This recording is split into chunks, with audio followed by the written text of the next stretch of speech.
halkan waa Som Canada TV wararka maanta daawadayaal aan idin hayno kuwooda ugu waaweyn waxaa kamid ah sargaalkii labaad ee ugu sareeyay NISA oo 5 sano kadib fagaaro lagu arkay isagoo raadinaya xildhibaan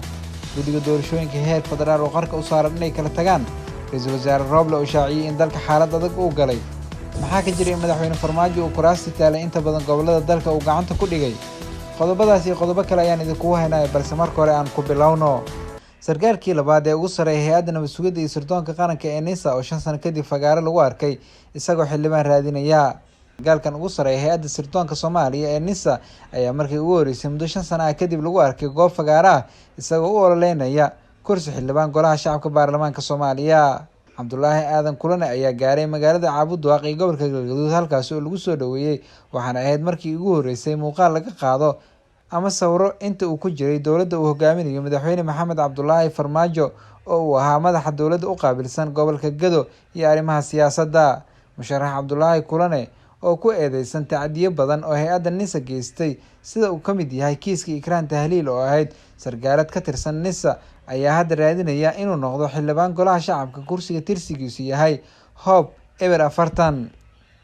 magaalada Caabudaaq ayaa la geeyay ciidamo fara badan si ay u sugaan amniga sargaalkan sare musharax hay'adda NISA ka tirsan waxaana la sheegay inuu taageero ka haysto madaxweynaha Galmudug madaxda hay'adda NISA ayaa dhamaantood raadinaya kuraasta xildhibaan waxaana ugu horeeya agaasimihii hore ee NISA Fahad Yaasiin Xaaji Daahir agaasimaha ku-meel gaarka ee NISA Yaasiin Fari ayaa hore u noqday xildhibaan golaha shacabka baarlamaanka Soomaaliya waxaana lagu soo doortay magaalada Dhuusamareeb ee caasimadda dowlad goboleedka Galmudug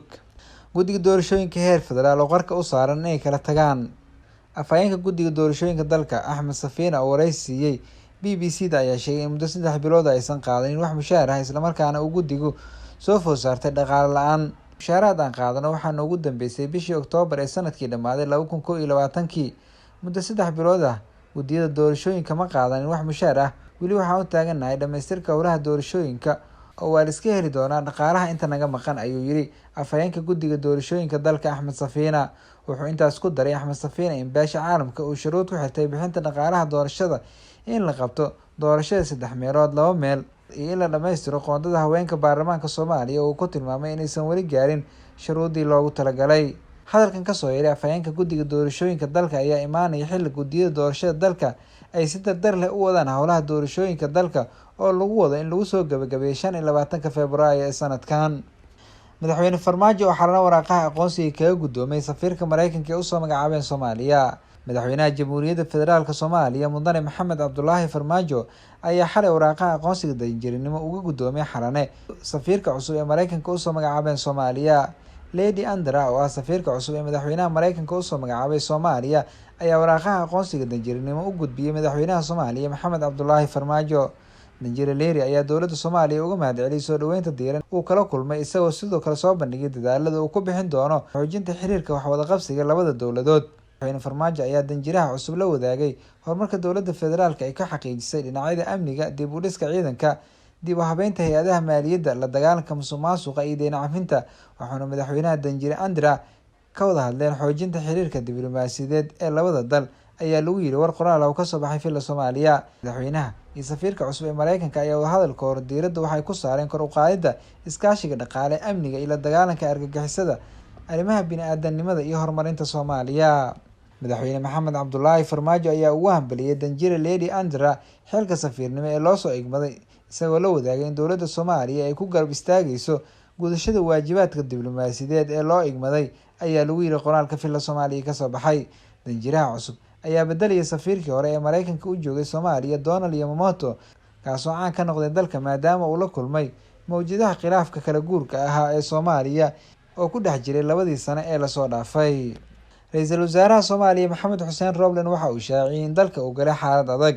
ra'iisul wasaaraha xukuumadda federaalka Soomaaliya Maxamed Xuseen Roble oo kulan la yeeshay qaar ka mid ah culimada diinka ururada bulshada rayidka iyo ganacsatada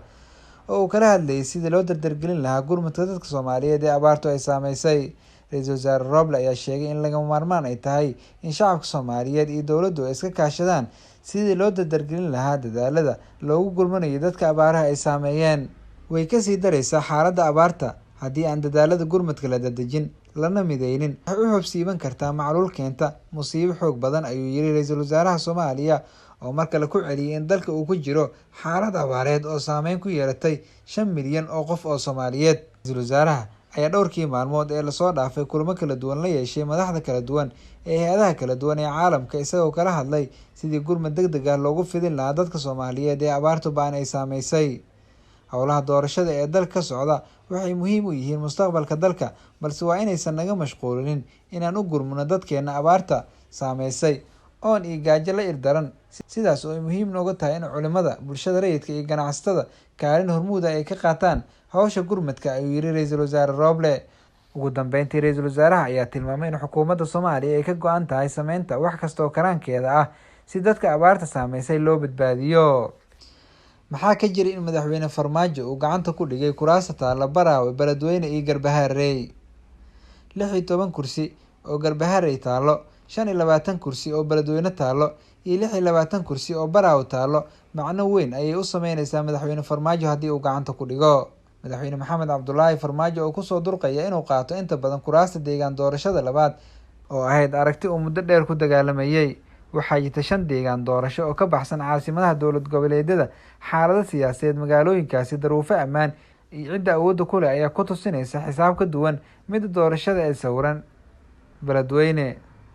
Beledweyne waa magaalo siyaasadeed ahaan cabursan, laakiin dadkeeda ay badi ogol yihiin 25 kursi golaha shacabka in lagu doorto halkaasi. Ciriiriga siyaasadeed ee magaaladaasi ka jiray iyo kasoo daahista dhinacyada qaar ayaa fursad lama filaan ah siisay madaxweyne Maxamed Cabdullaahi Farmaajo. Waxay magaalo ka soo saareen Jenaraal Xuud, waxay geeyeen ciidamo iyaga gooni u ah oo u amar qaata, waxayna la heshiiyeen Yuusuf Dabageed. Shalayna waxay magaalada xoog ku geeyeen Cali Guudlaawe. Ra'iisul Wasaare Roble iyo xukuumaddiisa waxay dalbadeen in ciidamadaasi laga soo saaro magaalada Beledweyne, laakiin warkaasi meel lagama soo qaadin. Waxay xukuumadda erga wasiiraha u dirtay Cali Guudlaawe, balse iyaguna natiijo la-aan ayay kasoo laabteen. 12 beelood ayuu ka dhexeeyaa 25 kursi oo taalla magaalada Beledweyne. Magaalada Baraawe waxaa la hadalhayaa inuu ka jiro heshiis xoogan oo Farmaajo iyo lafta gareen oo ciidan taabacsan madaxweyne Farmaajo ayaa jooga iyo ciidan ka tirsan AMISOM. Magaalada Baraawe waxaa tagay taliyaha ciidanka dhulka Jenaraal Biixi oo isagoo ka mid ah saraakiisha horboodaysa in dib mar kale loo doorto madaxweyne Maxamed Cabdullaahi Farmaajo. Kuraasta taalla Baraawe xubnihii ugu horreeyay ee fadhiyay inta badan waxay ahaayeen kuwo Farmaajo taabacsan, laakiin waxaa jira liis cusub dad badan ka takhalusay si ay noo xaqiijiyaan ilo muhiim ah. Inkastoo Farmaajo uu guud ahaan shaqo culus ka qabsaday kuraasta Koonfur Galbeed, haddana Baraawe waa aag gaar ah oo kooxdiisa ay gacan kula jirto. Waa adag tahay in kooxda madaxweyne Farmaajo lala qaybsado kuraasta Baraawe taalla marka la isku daro awoodda ciidan iyo ogolaanshaha maamulka. Garbaharey. Warkii aad kala socoteen Som Canada maanta daawadayaal waa naga intaas.